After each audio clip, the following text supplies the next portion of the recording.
можем вам помочь? На землю обрушился морок. Хочет завоевать всех. С красочной постановки в этом году открылся всероссийский фестиваль «Скорлупино». Главный герой должен спасти землю от злых сил. Для этого требуется собрать единую музыку 6 народов – татар, русских, кряшин, башкир, удмуртов и белорусов.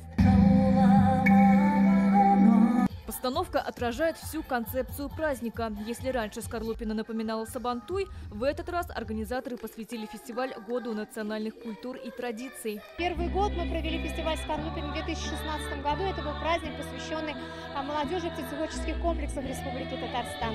Но сейчас это большое молодежное событие, которое знают не только в Татарстане, но и за его пределами.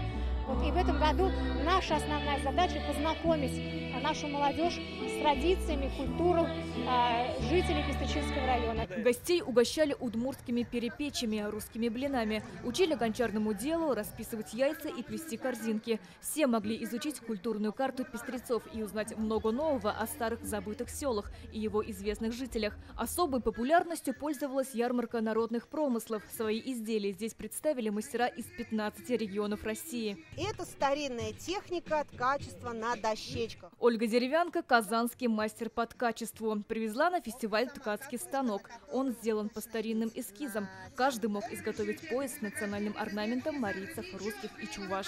У нас и вот такие куколки-хороводницы. Исторически девочкам такие куколки делали, чтобы они научились свивать нитку, прясть нитку.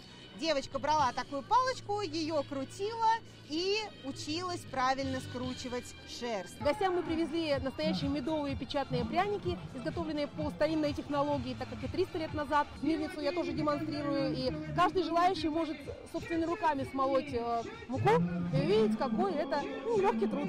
Здесь же торжественно открыли республиканский чемпионат по силовому экстриму «Богатырские забавы». 11 команд бодибилдеров переносили деревянные блоки, переворачивали огромные шины, метали камни. Победа досталась команде из Тюлячинского района. Все спортсмены всегда готовы, как пионеры. Всегда надеемся на победу. Ради этого и приехали. Победители получат поездку в Москву на финал.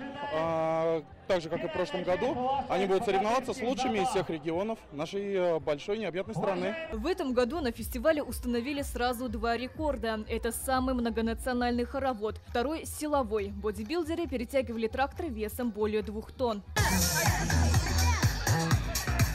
За 7 лет фестиваль посетили около 40 тысяч гостей из 15 регионов России. За это время специалисты зафиксировали 5 рекордов республики. Еще одно достижение вошло в книгу рекордов страны. Пробуем пищу национальную, видим людей в национальных костюмах и радуемся и гордимся, что у нас все это есть. Столько восторга, столько положительных эмоций, так у вас красиво. Такие интересные представлены работы, мастер-классы. Цыплятам понравилось играть. Они такие милые, синие, черные, зеленые. Каждый гость смог увезти с собой фотографию с праздника. Сирина Васильева, Ленар Кузяхметов, ТНВ, Пестричинский район.